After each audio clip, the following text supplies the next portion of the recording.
March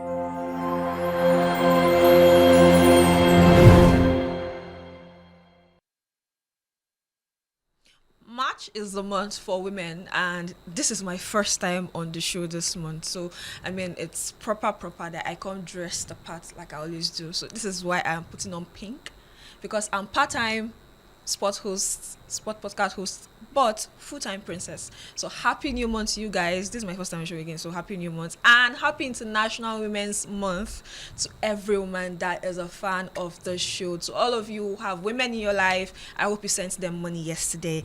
And that's how we're starting the gliders for this week. My name is Joy Jablu, but all of you call me Euphoria, and you know I never walk alone. And this month, just because it's the Women's Month, I have a beautiful woman on the show who will be flagging me for the first half of this show. Welcoming my namesake. Her name is Joy, but I mean we like to call her Punja. How are you doing? Welcome to the Gliders. I think this is your first time on the show. Welcome. It's great to have you. Thank you so much, Joy. It feels good to be on the set with you. And of course, happy International Women's Month to us. It's our month and we need to embrace it with our full chest. And it's good to be on the show.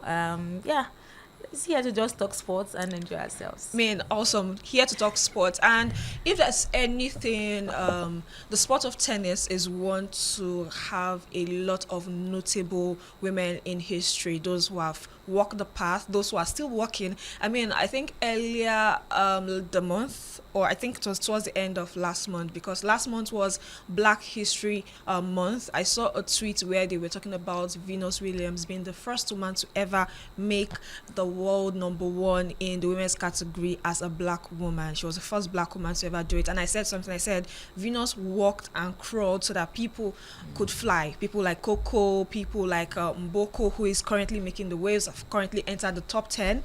And of course, people like Serena, those ones flew. And Venus was the one to set the path for women like her. She celebrated 30 years on the court this week, I think. And I mean, Joy, Punja, let me go with Punja. Punja is here to talk about tennis with us today. There's something that will be happening in the city of Lagos. Lagos, I mean your city. Punja, walk us through what is going to be happening phenomenally in tennis and for women to mark the Women's Month. What's happening in tennis in Lagos this month? It is called the Amazon Tennis Tournament. Okay. It is the first ever biggest tournament on the continent of Africa, and recreationally for women who love sports, who love the sport, who couldn't play it professionally because of either cost People or like me. injury. Oh. And so we've decided, to do something for ourselves to keep the sports alive, exercise, wellness. And so that was how Amazon was baited. And the first edition happened last year in Lagos, which we had about 96, women. But this year, the number just went crazy. We have 128 women Who have registered Interesting. And it's not supposed to be an international tournament yet, but it has gone over. We have someone from Ghana who also registered, who is coming in, to play the Amazons. I'm really happy because the women have something to look forward to. The game of tennis is very expensive. If you don't have the money, don't go close. Our rackets alone is quite, pricey, yeah, very, very. So each time you go to a club, you see more of men on the court. Women don't really have, that time on the court. So this is one of the events that gives women a lot of opportunity, to explore themselves on the court. So it's something really phenomenal, amazing. Okay. We are going to have this on the biggest, court in Nigeria. I'm thinking West Africa. That is the Lagos Lawn Tennis Club, where it's iconic. When you have any international tournament, that is where everything happens. We had the Davis Cup. The Davis Cup earlier this year. Exactly. Last month, so it's strategic, to put women in the forefront of tennis when you talk about this game, the racket sport in Africa. So I think we are taking the center stage. We are owning the sport and we are spotlighting, our younger ones as well. Okay, awesome. I mentioned it's going to be happening this month, and it is intentional because it's the Women's Month. So tell us, when is this coming to Lagos this month? The date? 28th of March. It's going to be a Saturday. A Saturday. So women, it's intentional again. We're picking a weekend where you have time to come out. It's recreational, so you don't have to be a professional. You don't have to have ever played the sport before. Just come, register. Is this registration still on for women who want to participate? It's closed. Registration is but closed. of course, we are accepting fans who can come watch and of course explore. Come take beautiful pictures. If it is that one, that place is really nice for your gram. Come take pictures. Come celebrate ladies. Come, what's the word now? Come cheer ladies who have registered to play the tournament. What are the things we should be expecting to see on that day, Punja? Well, for the first time, we are introducing the Amazon Junior Championship. Interesting. These are Nigerian ranked national players. Okay. And we want them to have, a feel of what it is, to play on a big stage. This is big. Okay. This is big. So we also want to showcase them to people who would come and would like to support them. Like I said earlier, tennis is very expensive, but if we have people who can pick some of these girls and say, you know what, I can get you a racket. Okay. When is your next international tournament? We can sponsor. So this is also giving the younger ones the platform to continue in the sports of tennis. And also we have what we call men on wigs. Okay. They are just coming for an exhibition game. Okay. When they talk about equality, they talk about it's only women. We say no, we balance things up. When it comes to the Amazons, everybody is included, young, old, and even the men. So they have their own time that they will play. They look so amazing. They have their wigs on and they mimic women on the court. So it's very dramatic. Centers down to women. So that is entertainment part of the Amazon. Interesting. I mean, you've told us about the junior players who would be playing, the junior players who are actually professionals and they are ranked in the country. Now talk us through how this is going to, we mentioned we have about 120 something women who are registered. So how are they going to be grouped? It's going to be a day event. So tell us how they're going to get into are we going to play it like the normal WTA, maybe the Grand Slams, round of 128, round of 64? How is it going to be like on that day? Yeah, so because it's a big event and it's going to happen one day, we have to create a pattern that would suit everybody. So it's not going to be a normal game set of 3, set of 4. No, it's going to be short set. Okay. So it could be a tiebreaker to make it faster because we still need daylight to finish everything. There's going to be medal presentation and all of that. So because it's one day, we just have to make it quicker. And when you keep people for too long, you lose the essence of the whole fun. Yeah. So we want it to be as quick as possible. So it's going to be a tiebreaker format for the tournament. Okay, I would have done this because I've been to that particular ground, but I wanted to tell fans who will be coming to watch.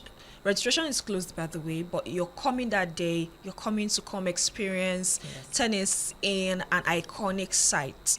I don't know if our producers still have the pictures I took in the last one. I can show it to you. If not, you'll get to see that later on. But, tell fans what they should come with when coming there, the kind of things they should come with.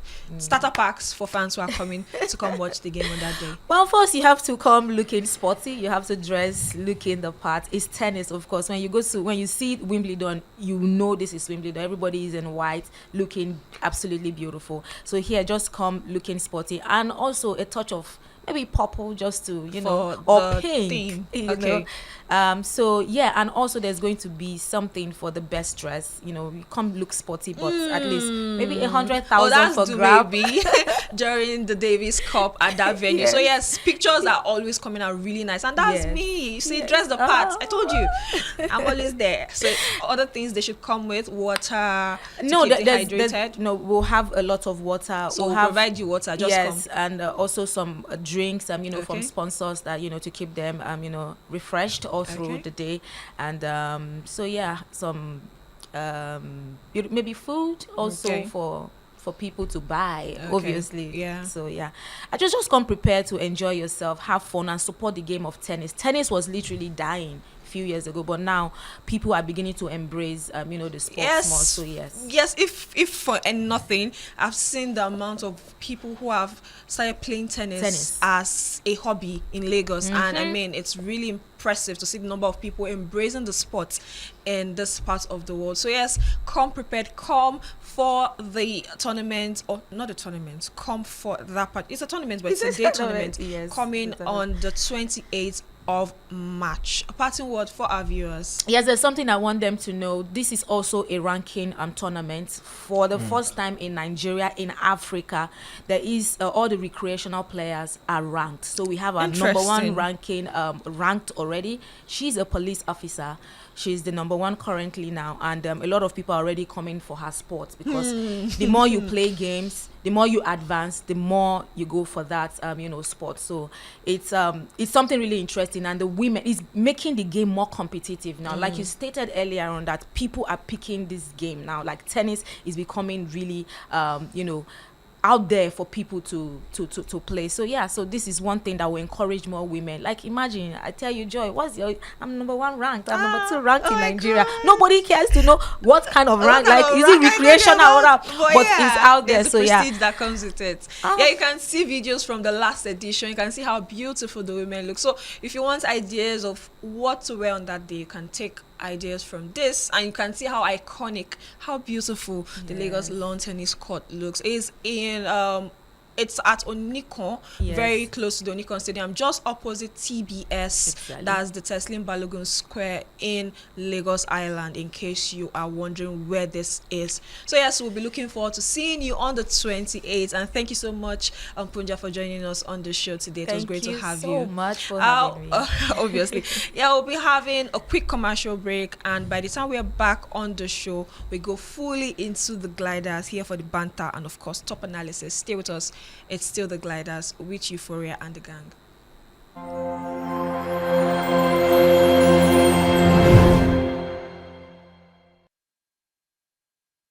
Welcome back. It's your princess speaking. I like the sound of that. But I mean, it's great to have you still watching, and obviously you could tell that what we're looking forward to on the 28th of this month is something you do not want to miss. Now, on the show The Gliders, we always give you an opportunity to win and win big. And if you are a first-time viewer, this is your opportunity to know that you can get a welcome bonus on the website when you want to place bets. I mean, it's a Champions League week. There are games that will go down this weekend in different sports. So you can place your bets on BETWGB.com. But for you to get a welcome bonus courtesy of Princess and the Gang, use our promo code GLIDERS to get a 200 Naira welcome bonus to add to whatever you're using to stake. Remember to bet responsibly. It is very important. It's also my duty as your princess to inform you of that, and I've just done that. So yes, guys, let's quickly switch to the part of the show where I do justice to everything that you're used to. And like I always like to say, like the Liverpool fan I'm not, honorable Liverpool fan I am actually. I never walk alone. Joining me today is Emmanuel. Emmanuel Sebastian is on the show today. How are you doing? Sitting down in that seat instead of this. How are you doing? How does it feel to be there? Well, I feel good. Always good in the middle. Well, anything, whatever you want to make of that, I'll leave that to you. But well, I feel good to be back here, back on the show, and it's been an eventful last couple of days. You know, keeping tabs with football, you know, commentaries here and there. You know, going out, enjoying fun, loving what you do. But I mean, here and there, so I can be OTN done.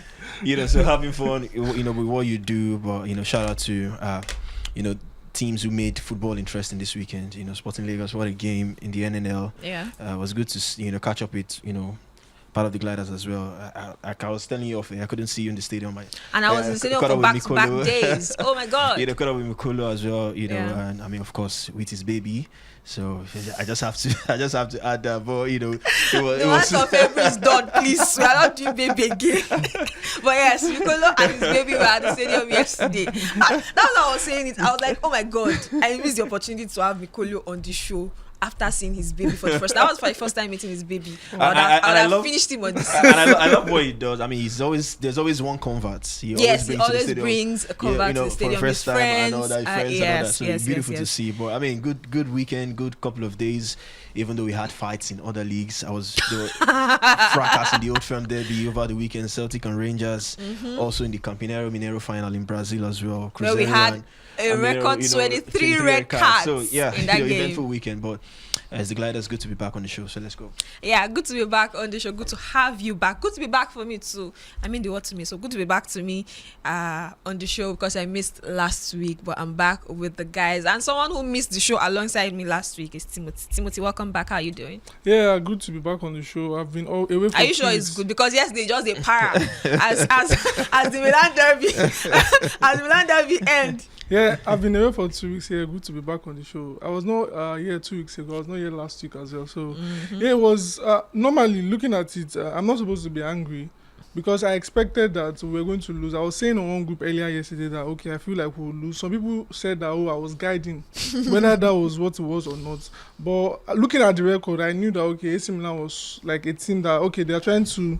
You know that Arsenal record against Chelsea now, okay, whether it's happening or anything, they would always try to beat this thing.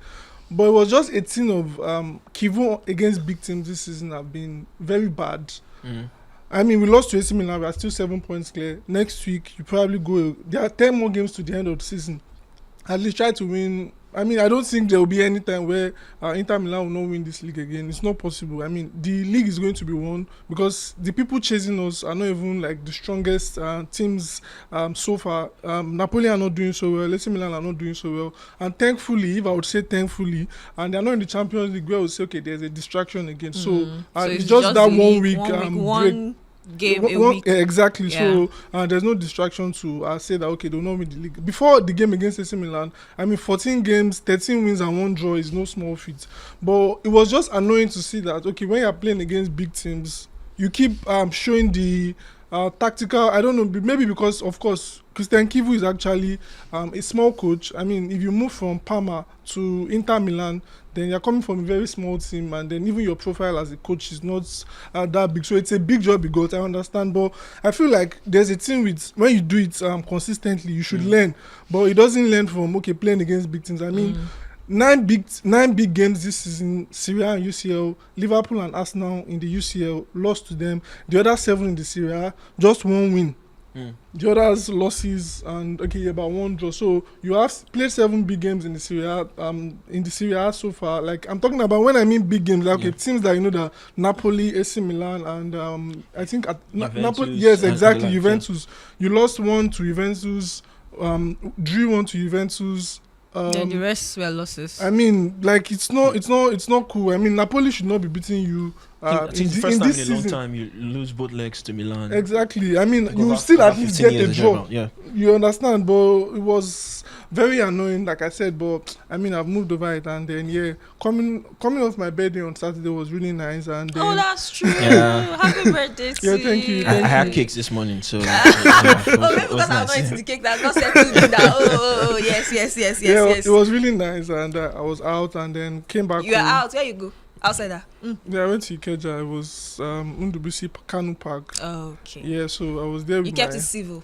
Yeah, we kept it holy. It's 1 year now. Yeah. No, I want to learn. Currently, his mind is older than me, so I want to learn what it feels like to be this current age. Like, do you do things out of the ordinary, or you still keep it? I beg you, so that's what I'm trying to find out. We did keep Amoli. Yeah, I was outside with my babe. We are fasting. We went back home, and then just chill evening. Yesterday I saw some things on Saturday, I saw a few on your status, I saw a few on people's status, but it was just, it's things about Nigeria. Okay. But I was like, make I know we share these things. I just want to just not talk because it was, of course, there's that reality where things that are happening in Nigeria, so many things, and then you kind of see people say what is black. They call it white. What is white? They want to call it black. When we all know that, okay, this is... But we're not talking politics here. So we're not talking society, or we're not talking government here. So let's just stick to the sports part. Let's stick to the winning part where we talked about. Emmanuel already talked about how his weekend went. Seeing sport, not just seeing but commenting over the game between Sporting Lagos and Abakaliki FC. On Saturday, I saw another Lagos team at the same stadium, Inter Lagos versus Abia Comets. On Saturday, we saw a whitewash of Abia Comets, 5-0 in favor of Inter Lagos. So are also just like Sporting Lagos, although they are in two separate groups, they are both chasing a ticket to the MPFL. Sporting looking to return. Lagos derby. We need it. We need a younger brother. Oh, that's true. As an Ikorodu City fan, Sporting Lagos looking to make a return to the MPFL after coming in 2023 and returning after just one season. And Inter Lagos looking to make it their first time in the top flight division, but they will have to pick just the tickets because everybody in their group the first person to finish in each group automatically gets the ticket to the MPFL. There's no need for you to, although we still get to play the playoffs to get who is the champion of the NNL, but I mean, it's already decided. Once you top your league, or once you top your group, you are making it to the MPFL. So it was really interesting to see the games in the this is a winning games or winning weekend for teams in Lagos that played in Lagos. Not like yours, who went away and suffered a 1-0 defeat. But, I mean, talking about winning teams, that's where we're going to be facing our major focus on the show today. You talked about Inter Milan and having a coach who has not really done so well when it concerns big teams, but at the end of the day, he looks really, really likely to be the one to be crowned the champion of the Serie A this season. And I want to ask you guys on the show today, that's our talking point for the show today, is what makes a winning team? Is it the coach? Because if it's the coach, you might have Timothy already started with the coach and playing big teams. Is it the coach? Is it the technical board? Look at teams like Chelsea. Is it the players? You look at teams like Manchester United, same team that struggled under Amorim the same season, look like a team who suddenly know what to do on the pitch of play. Or what is it? And then let's do a pie chart. Give me the percentage of what you think makes up the winning team or a winning team. I'll start with you, Timothy. I don't know if I'll be correct with numbers, but of course I'll still break it down in terms of. Yeah, okay, don't that. No maths. I'm not responsible. If you don't do maths, who do maths on the show? He said that you're the one that no maths. But yeah, I feel like it's dependent on the level of team. So let's say England now. I don't even think there's a big six anymore because Tottenham Hotspur are not. They're not in that big six class anymore. So let me just say, okay, the big five. Manchester United, Liverpool, Arsenal, Manchester City, and Chelsea. If you are the coach of that kind of team, there's a team with a little bit of structure from the board parts. I mean, for Chelsea, as much as you say, okay, maybe the owners are just concerned about having to just, okay, do business. I mean, football, of course, is a business. So even you could say, okay, they're probably concerned about doing business, but there's still that part where for a Chelsea side, it has to really be on the coach and the players.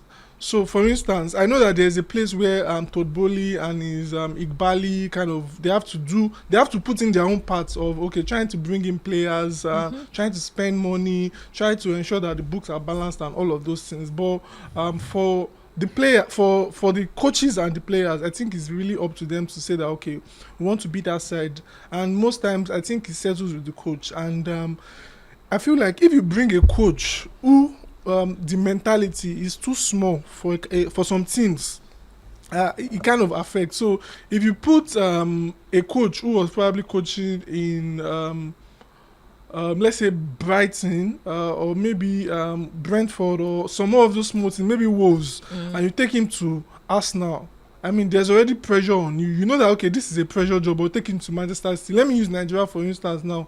You see, people talk about the fact that Toby Adepoju will say that, this player can be doing so well in, let's say, Barao FC, but can you play in shooting? This player can be doing so well in Ikorodu City, but can you play in shooting? Because there's so much pressure from the fans. There's so much pressure from maybe the government and all of those things. So it's dependent on what is really happening in their side. So because if a player can play well at a club, in a private club, and is doing well, scoring goals, but you now see that when it comes to a club like So it affects both coaches and players. Exactly, because for the coach as well, I mean, you know that you're getting that body hit at every instance. Okay, so in a group I am. Yesterday, I was not involved in conversation, but I mean, with what shooting stars have done this season, when the new board came, they were explicit about what they wanted to achieve. They said they just want to gain stability, not in terms of maybe surviving relegation or what, but it's their first phase on the job. They just want to gain stability.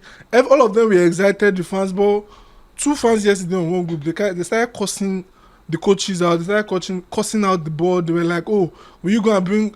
They said stuff like, "Okay, sure, this one no go bring Ogunbote back like this." All of these things because they said that, "Oh, if they go away, they're always dropping points, and not just dropping points, but they are conceding goals." I mean, I understand the fact that okay, you want your team to improve, but it kind of comes with some irrational thinking which you would not expect, and that's where we say like okay, the pressure really comes to them. For Chelsea fans too, they are used to winning. I mean, the Mourinho era, the Conte era, the which other coach, maybe some under Tuchel. Yeah, exactly. They were used to okay, always winning competitions. If they're not winning the Champions League, at least compete in the league, maybe finish second, or okay, go to the semi-final of the Champions League. I mean, Chelsea went semi-final of the Champions League against Real Madrid, and was it 2022? They won the Champions League in 2021 under Thomas Tuchel. So all of those things is what the fans want to see. The pressure is always there. But if you go to Tottenham Hotspur, you know that Tottenham Hotspur, as much as the fans want their team to do well, if Tottenham Hotspur don't win the league, they are not angry. If Tottenham Hotspur don't win the Champions League, if they don't go to the quarter-final or semi-final of the Champions League, their fans are not angry. Or let's say, okay, for example, now Newcastle United are in the round of 16 of the Champions League. If they get out today, if they don't win the league, if they don't win anything, their fans are not angry. They feel like in the last 3 years they've achieved. They've won the Carabao Cup. Is it twice? They've won the Carabao Cup. They've won the FA Cup. Is it FA Cup? I'm not mistaken. I'm trying not to mistake. They finished in the top 4 twice. They played again. They beat PSG 4-1 the last time they played in Champions League 2 seasons ago. So that kind of club, the pressure is limited. So for the coach, at that point, it's just okay. Let's just do whatever we have to do and. Let's just try to have a good season, win a couple of games, have some fairy tale runs, and try to maybe beat Barcelona 3-1. Then you can go to Camp Nou and lose 5-0. It doesn't matter. So far you win. Yeah, exactly. It's all of those things. So for so now do that for big teams, I feel like what makes a winning team is the coach. Percentage is 100. give me. I want numbers so that I can ask you based on certain people who have actually, like, with all you said, that is for the majority. Some people have been able to like achieve it, but they're in the minority. So give me that round figure. Give me over 100. This. Let's go. So I'll say what makes a winning team, the management and 30%, the technical crew. I want to say technical crew. I want to include maybe sporting director and all of those things, because I don't want to put sporting director with management. I don't know if I should put sporting director with management. Do you want me to do that? If you want me to do that, I'll increase the percentage, because if the sporting director falls into the management, what the sporting director does as well will matter in what the team delivers. Because we can see with Andre Beta and what Arsenal is doing so far this season. I mean, you know that since when Andre Beta came, the way they've recruited players, the kind of players, I mean, the quick fix, tried to bring in Nkapie. I mean, when Nkapie was going to be signed, many Arsenal fans were like, what do we need this guy for? But you can see what he's doing. So those kind of things, I don't know. But let me put the sporting director with the technical team. Okay. So for the management, okay, the board and okay, all of those people, I'll say 30%. Okay. Because, I mean, a club can be in debt and the financial this side may not still be good, but if they probably recruit very well, e.g. Barcelona. Exactly, if the recruitment is very good, I mean, you still see them thriving. So that's why I'll say okay, the board or the management 30%, and the technical crew with the coaches 40%. 70 has gone. No. Yeah. What will be there for players? Yeah, 40%. Okay. The reason why I'm saying 40% is because I'm including the sporting director and technical director into this, factoring it into the technical crew. So I'll say 40% for the coaches and the technical team, and 30 to the players. So, and that's like for big teams, and I want to stick with big teams for now. I think 40 for the coaches and technical team, 30 for the players, and 30 for the management. Okay, let's come to Emmanuel. What do you think? For me, I mean, I don't want to give numbers before now. You force me. Yes. Trouble. I mean, I want numbers. Emmanuel will give me his numbers too. I think, why a winning team can be a blend of several key ingredients. I mean, it can go hand in hand. You need to have good players, a good coach as well, and a solid board who understands what it is like to, run a football team. But ultimately, it is the players who execute these plans on the pitch. So I will go with the players, to be honest, because and they take majority of my, of my credit when it comes to creating a winning team, because sometimes missing players makes managers good. We've seen teams where a coach might not be up there, but it is the players on the pitch. The heart, the desire. Do you want to say that's what's going on with your team? Why are you blaming? Why are you blaming Slots? No. When I come, no pun intended. And Slow, wherever you are listening to this, no pun intended here. Okay. But I will ultimately go with the players, because they are the ones that execute the plans on the pitch as well. Because when you look at this whole scenario, yes, managers need to be up there, coaches need to be up there, the board needs to be good, but you can't take nothing away. You can't take anything away from the players, the importance from the players, because the mentality they executed on the pitch, everything they do, it is ultimately decided on the pitch. You might be the best, the most intelligent of coaches, you might have the best board, but if you don't have players who are tactically sound, who can execute the ideas you have, it can lead to nothing. So ultimately for me, so when you're talking about numbers and all that, I would probably give maybe 40% thereabouts to the players, or 45. Then the rest can be shared across the coaches and the board as well, because ultimately for me, it is the players who execute these plans on the pitch. I'm not saying, like I started, it works hand in hand. Several key ingredients makes up a winning teams. Other aspects are very important, but if you ask me to, like, which on my scale of preference, which one will I say it's more vital for me? So I would say it's down to the players. Players need to be grounded, needs to know what they are doing. You need to have a solid crop of players, and they need to also play as a team. It also boils down to a group of players. So it is still players. So I'll put it down to the players as well, taking nothing away from having a good coach, having a solid board who executes and all that, because the coaches will have a strategy, we have his game plan, the board will come with the ideas, recruitment and all that. But ultimately, once again, for me, it is down to the players on the pitch to execute whatever plans you have from the board as well. So I'll put it down to the players, the most importance for me. So they take the large share of my numbers for me. So 45, you have 45, what's left out of 100? So you share it across. Okay, looking at you guys have both given me the part in which you think is more important, and from what you've both said, it looks like it's more of the players and coaches than the board. Now let's come to what has been happening in modern football in the last decade. We've seen clubs like Manchester United, Chelsea, Arsenal, all have issues with their board, and I'm talking about fans, even Liverpool at some point, because of the way in which football is now a primarily a money making venture than the entertainment for fans, which is why the fans are in for the game eventually. Now, we've seen clubs change ownership frequently in the last decade, and style of handling player recruitment, handling coaching recruitment is way different from what fans used to be used to. Currently Chelsea fans are currently living the good old days under Abramovich, because of how players recruitment has been under this board, how coaching recruitment too has also been under this board. Now let's talk about that particular part and aspects of getting a winning team. Now, looking at the last decade, do you think that football has gained more with the kind of ownership we've had in top teams? Let's stick with top teams, because I don't think this is something that we really see, or we don't get the microscope more on smaller teams because, I mean, they don't chase trophies the way big teams do. Do you think that this particular style is better for the game, or do you think, I mean, I can't ask if it's sustainable because money is what talks now, so it's obviously going to be sustainable.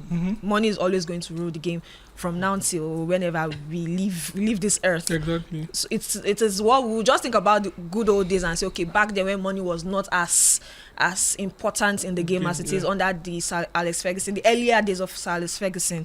But now when money rules the game, do you think this is something that is beneficial to the overall output of the game? Because, I mean, take for instance Chelsea. Chelsea has had this board in about 4-5 years now, and at a point in time they were focused on recruitment and their recruitment style for both coaches and players. They were doing try and error. They had the money, and eventually that looked to have settled in with the Chelsea fans and the Chelsea community management and everybody. And then eventually last season it paid off with them winning 2 trophies and Chelsea fans were happy. Now they're back to the whole this that because of the style of recruiting coaches. Do you think that this is not sustainable? Do you think this is beneficial to the game? Because I think for me, I think it affects how the game currently is in the eyes of fans, who are the people consuming the game. I feel like it depends on the club, and that's where recruitment is what matters. I mean, firstly, money is important, and we can't lie that trying to bring in money would really not make it, because like you already said, in the overall, and I don't think that we can always like maybe push one side apart, because it has to come in like the whole context. I mean, look at PSG, Paris Saint-Germain. A few years back, nobody would like say, okay, Paris Saint-Germain will be at the top forefront of what will be happening at the Liga.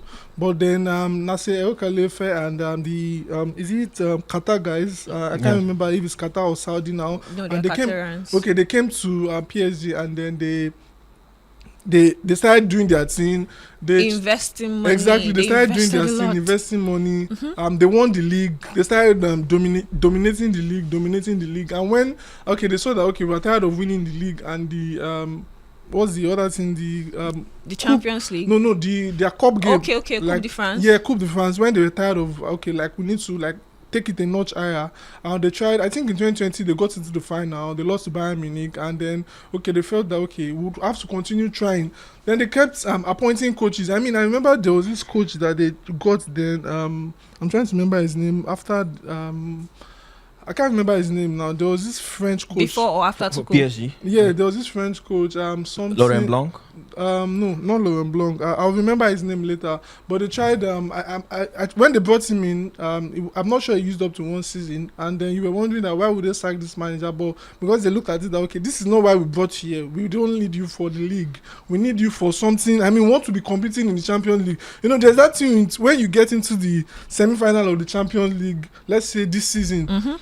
And then next season you get into the semi-final again, and you now know that we're getting close to that stage where we can say in a few years time we'll get to win it. And that was what happened with PSG. I remember when they lost to was it Madrid in the semi-finals. Yeah, and then people were looking at under Luis Enrique, people were looking at it that it's not PSG. Before they now came the next season to beat Inter Milan, you could see that there was that progression: quarter-final first, semi-final second, then get into the final, and eventually you get to win it. So it's as much as we can say money maybe trying to take away the fun side of the game, which for business owners now is the most important thing. I mean, you cannot be running a business and not to expect that you get profit from it. So I feel like it depends on the team and the way the team wants it to be. Because for look at Manchester City, for instance. Now, since Manchester City's owners came in, was it in 2008? I mean, you could obviously say that maybe they brought in Roberto Mancini,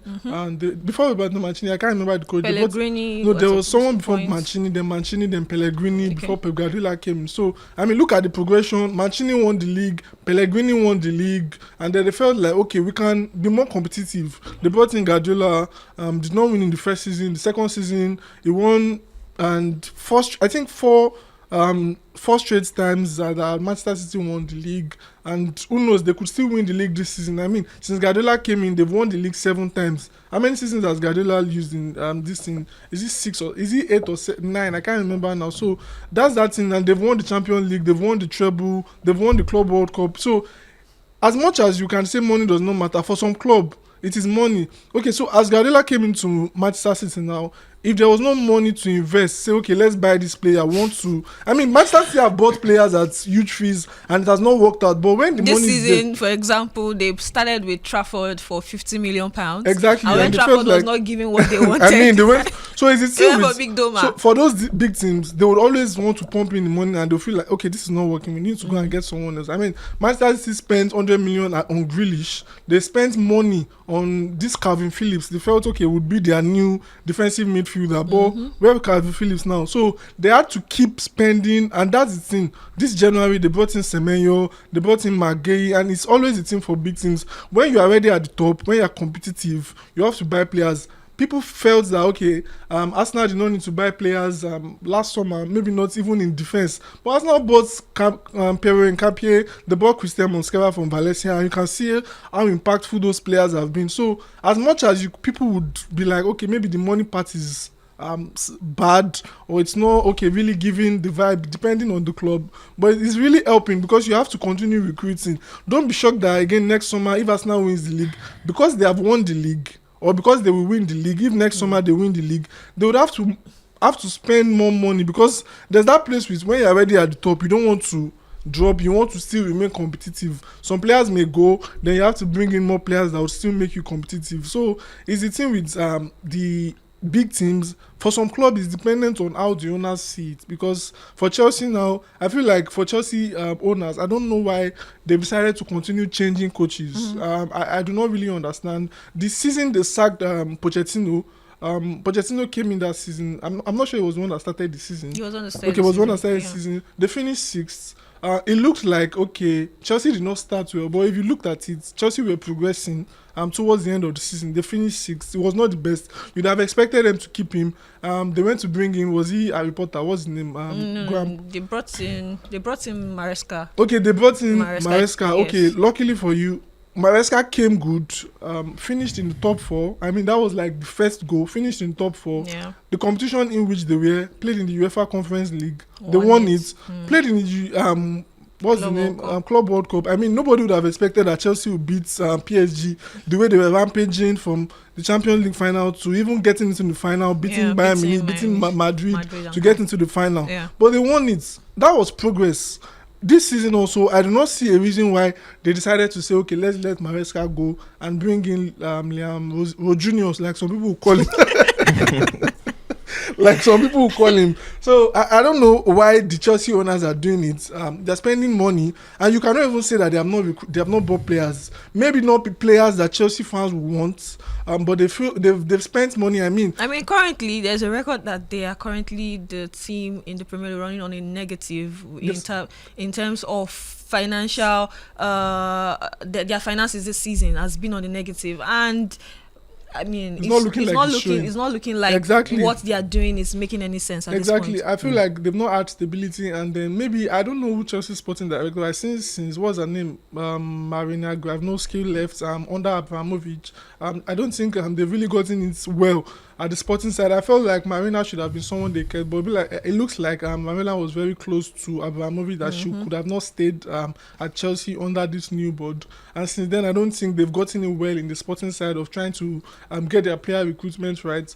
As much as you want to sign young players, I mean, you can sign young players that would really give in for you the efforts in terms of what they will bring for you. I mean, when I think for them it's more of a business model. Exactly, that's what I'm saying. You can sign young players, but you can still sign young players that would really do well for you. I mean, Barcelona would bring in players. They've signed young players. Madrid also, even Manchester City have signed a couple of young players that have developed to be good players for them. So I really feel like it's dependent on the club. And for Chelsea, I do not know why theirs is like that. But of course, money would really matter. And once the structure is right in terms of the sporting this thing, you see the results on the pitch. Okay, so now football is not just a club football thing. We have football in club side and we have football as a national team. And national team, let's just limit it to just players and coaches. Seeing that we have, for instance, let's take the Moroccan side as an example. The Moroccan side,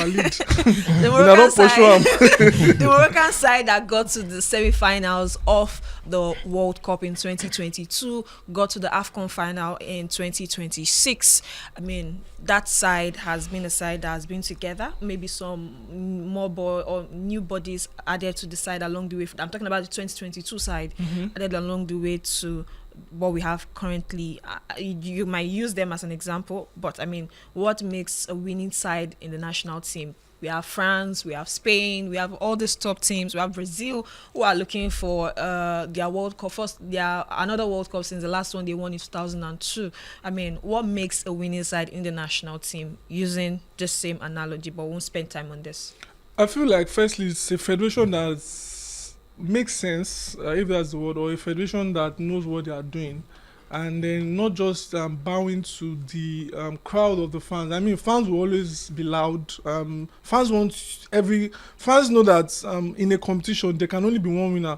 But for every competition that a country goes to, every fan wants their country to win, especially the big nations. Argentina wants their country to win the Copa America every time. Brazil wants their country to win the Copa America every time. Chile wants their country to win the Copa America every time. France wants their country to be winning the Euros. World Cup, everything. So Germany, Spain, it's like that. But a federation that knows what they want and a federation that understands what they are doing knows that there has to be that place where there is structure and getting the right manager. I mean, it's a thing with, firstly, when you get the right manager, that manager has to work with the junior team. I mean, look at the new coach that Morocco has signed now.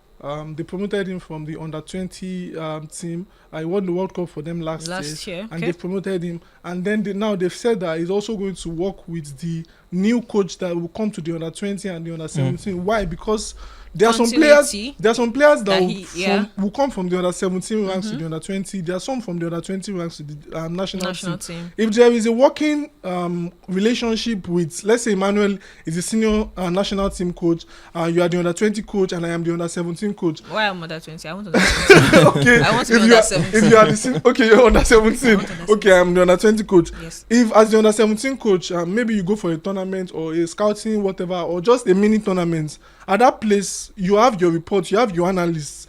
If you are reporting back to, let's say me, okay, where is the direct place they are coming to? Okay, I would try to factor in a little things. Okay, this player is good. This is the one that we can bring in at this point in time. This one still needs to develop a little part of his game and all of those things. We bring him in and then we see. Okay, we try to develop him from maybe he plays about 1 year or goes to the AFCON or goes to the World Cup and we see that this is someone that is ready for the senior national team.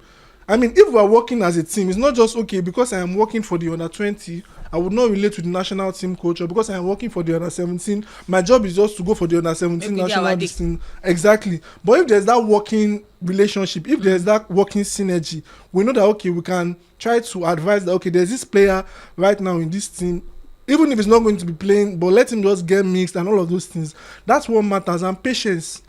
What's his name? What's his name? At this point in time, the France national team coach, Didier Deschamps, I mean, he's been there for so many years. But you see France, for every World Cup they go to, they're always competing. I think Deschamps came in 2016. They finished in the finals of the Euros. Then in 2020, they won it. 2018, they won the World Cup. Okay, they won the World Cup. Then in 2020, they won the Euros.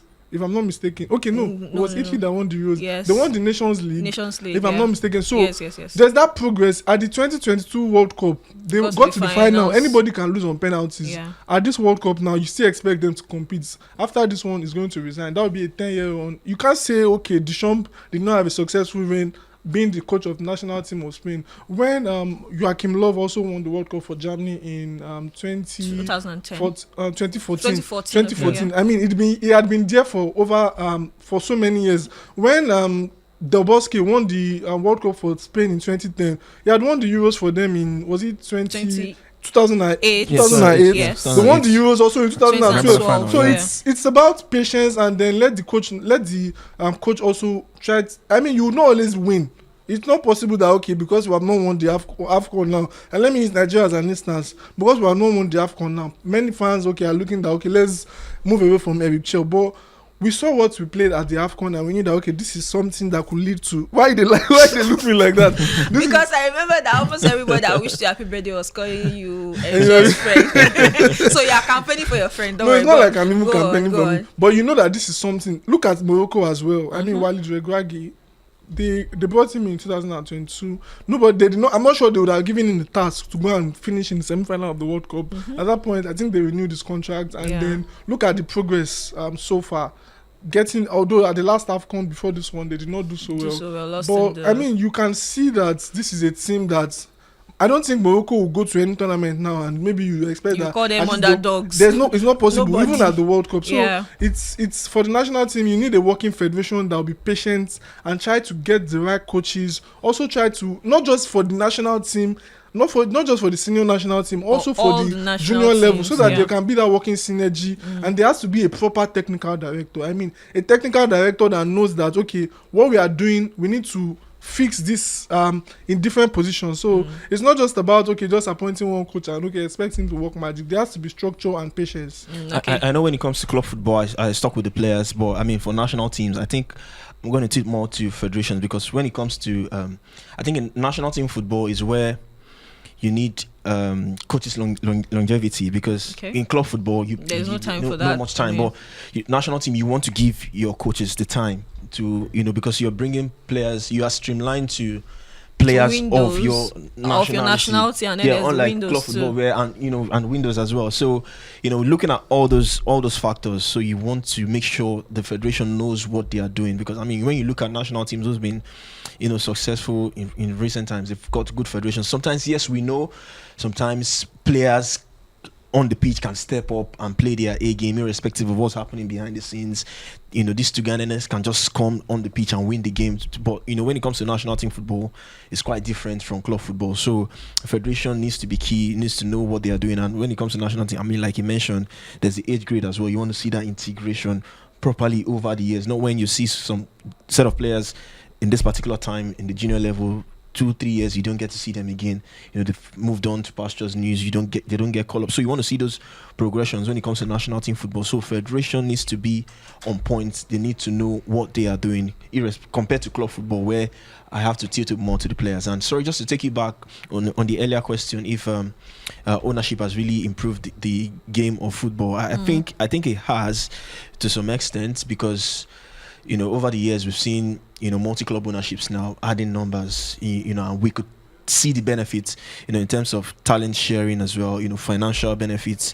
Over the years there are several examples of multi-club ownerships. You talked about Manchester City now. There's a City group as well. They don't just own Manchester City, there are other clubs under them as well. So many examples. There's Ineos as well, not just United. There's Nice, even Chelsea. Strasbourg. When it comes, it has really affected the game, especially when you look at the angle of multi-club ownership. So, and there's a shared benefits across that that particular style of owning football club. Even though sometimes fans might want autonomy of the club, sometimes fans don't get to see when they have multiple clubs under one owner. Sometimes fans will want a singular autonomy. They just want you for my club. I don't want any other clubs attached to it as well. But when you look at it in the broader picture, you can see the benefit.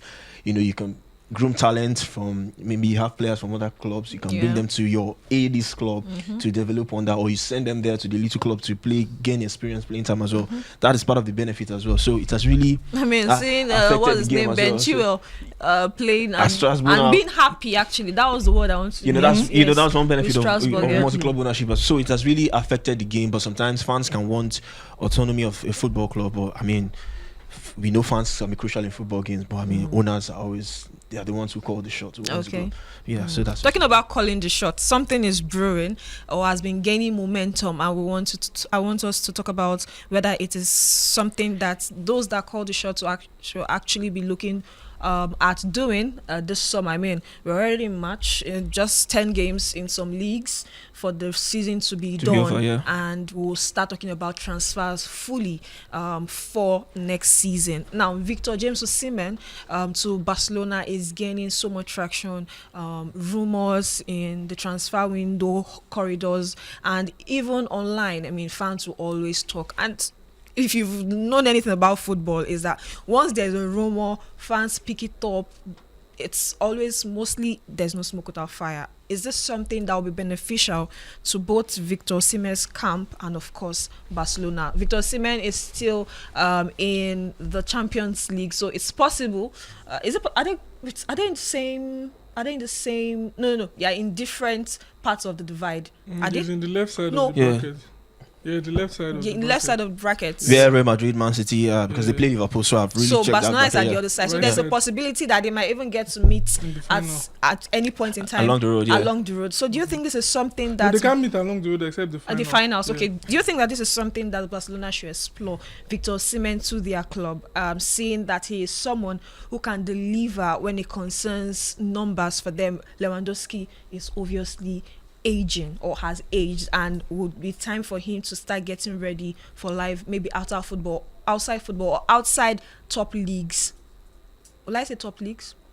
I mean, Serie A is the league for aged legends. You needed to see Modric and Rabiot. So that's like, I want to say maybe you should look at going to the MLS. Then I remember, there's a top 5 league that like aged people like Lewandowski. So is it time for Barcelona to explore an option like Victor Osimhen? And do you think that going to the La Liga is going to be something that would benefit Victor Osimhen? We can see that his compatriot in Ademola Lookman is thriving currently after that move to Atletico Madrid. Emmanuel go answer. I don't want to talk about. You didn't show that. I say, Now you dey do Nigeria player GPS. I like that. Emmanuel, let's hear your thoughts. Before Osimhen campaign, no, to be honest, Victor Osimhen, good striker, no doubt. Barcelona, one of the biggest clubs. Do you think in they the world. fit each other? I'm heading somewhere. Okay. You know, if he goes to Barcelona, personally for him, definitely it's going to be beneficial to his camp because it's a big club. It's a step up from where he is, from Galatasaray to Barcelona. But this is not a disrespect to Victor Osimhen. I just think the style of play, Barcelona, the way they use strikers, I don't know if he's up there technically. Yes, to play for a club like Barcelona. This is not me taking something away from Victor Osimhen's ability as a striker. Yes, he knows So how his to profile score. is not what would Exactly. fit. So it doesn't fit the Barcelona profile because I mean, if you look at the recent number 9s that have played for Barcelona, you just don't go out to. It's not just about scoring goals. Yes, you need to know how to score goals, but there's so many factors. Victor Osimhen has been one example is, I mean, he's been caught offside several times. I listen to strikers. I listen to Haaland say he hates being caught offside. Like he hates it. He trains for it. You can't say same for Victor Osimhen. You know, we know one of his best traits is aerial dominance. Yeah. He's a beast in the air, Victor Osimhen. You know, play those long balls into the box. He's 80 out of 100. Yeah. He's attacking it and he might go on to win it. But that style is not associated to a club like Barcelona. They don't cross the ball too much. Even if they have the ball on the byline, the crosses tend to go low than high for a striker to attack the ball with the head and all that. So, and you know, we talk about Barcelona and their high line, how strikers move and all that. You know, adaptability of strikers. Sometimes you're not just situated at the center as a center forward. Sometimes you tend to rotate, to drop deep. So does Victor Osimhen fit that profile? I don't think he does. I don't think he fits that profile. I'm not taking anything away from his abilities, from his prowess, from the goals he's been scoring. I mean, since he went to Turkey, he's been scoring goals upon goals, upon goals and all that. I think Juventus might just be a better club for him because before that game in the Champions League, he was saying talking about so many Juve. good things about Juve. Of course, they had the manager who won the league with Spalletti as well, who's now with Juventus, and he scored against him as well. So he's scoring, no celebrates. You know, That's the club. That's another topic for another day. But pump and playing, Victor Osimhen doesn't fit the profile of Barcelona. I don't think it's a move that is going to work out for the player.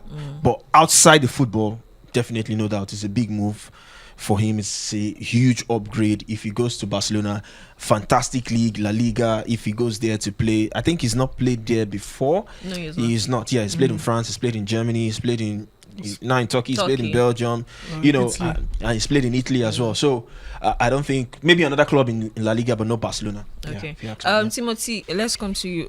We mentioned. But if you want him to go to another club in Spain, In Spain, tell him to go to a small club. No, not really a small. Okay, what club Real Madrid might even be better than Barcelona in terms of the fit. No, I'm talking about the football now itself. It might just be a better fit than the profiling. Barcelona. Yeah, the Is profiling as well. okay. Yeah. Timothy, you are the Serie A expert. But Atletico would have been good. Yeah. GPS Serie A. Which La Liga side do you think? Which Serie A side do you think would fit his profile better? There are a lot. I feel like top sides, please. Juventus. And he has played there. So which one, if he's not coming back to Napoli? There's Juventus. There's AC Milan. I don't think AC Milan have a striker now. Their striker there is Nicolas Fulkrug, and they also have Christopher Nkunku. So they don't even have an out-and-out striker that can play there. So you can go there. I don't think he can come to Inter Milan. Inter Milan has so many strikers right now. There's Boni, there's Esposito, there's Thuram, there's Martinez. So there's no chance for him there. There's Juventus. Juventus don't have a striker as well. I don't know what happened with Vlahovic and why they put him aside. But I think he's injured. Juventus is a place you can go to. And there's also what's the name of the club? Like I mentioned, Juventus, AC Milan.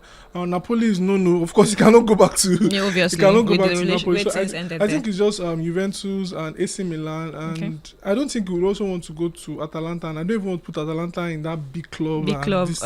Maybe Roma, but Roma have not been consistent in finishing in Champions League spots. But for clubs that are finishing in Champions League spots, Juventus, AC Milan.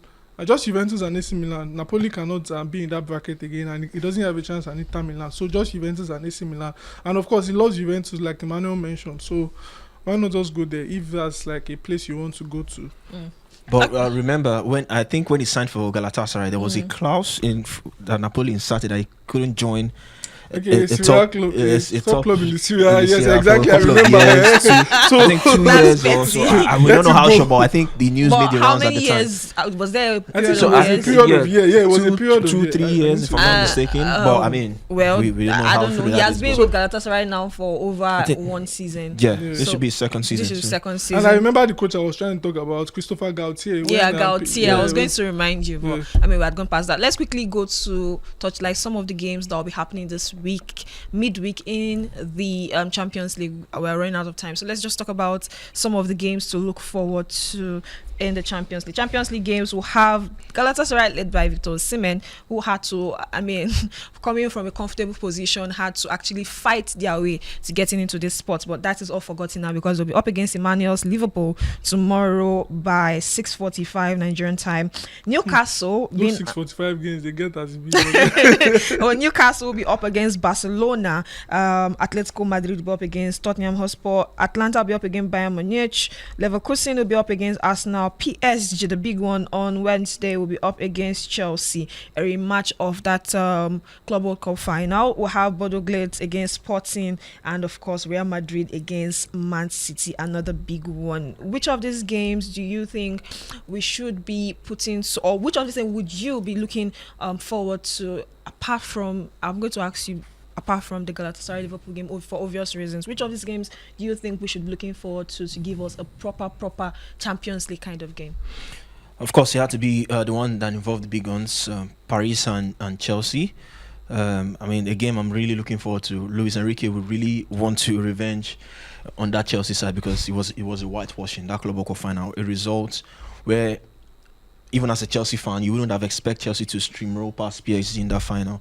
So he has the capability of producing a proper Champions League night, that fixture. And, the French league are doing all they can to make sure that PSG, make it past Chelsea because they tend to remove them from the league, extra rest days. Yes, They reschedule some of they the reschedule some of their the games games, and all that. So they have extra rest days just before this game. But I mean, does it really say a lot? They'll still have to play those games even if they progress. Exactly. Yes. So it doesn't really say a lot. But it's one proper game to look forward to. Real Madrid, Man City as well. Over the years, even the Real Madrid players knew it was going to be Man City. After the game, they asked them, what do you think about this? We all know it's going to be Man City. Abelua said saying, Courtois said, I mean, and eventually it happened. was Man City, So it was yeah. Man City. I mean, and it's always a classic.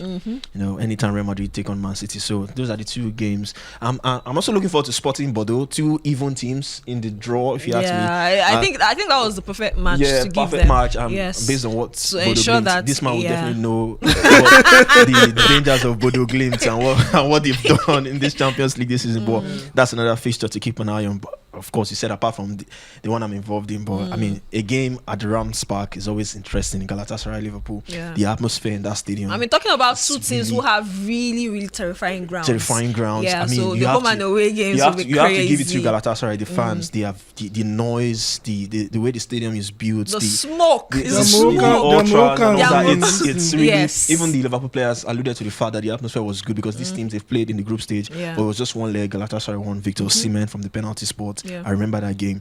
But so and he wanted to avoid Liverpool in this time, but he gets it. I mean, it's Champions League. You have to Yeah. face the very best. But it's another game as a random fan you should look forward to at the Rams Park. And for you, Timothy, quickly. It's obviously Manchester City against Real Madrid because Manchester City have not been, I don't want to say, they've not been as fearful as they used to be or fearsome as they used to be.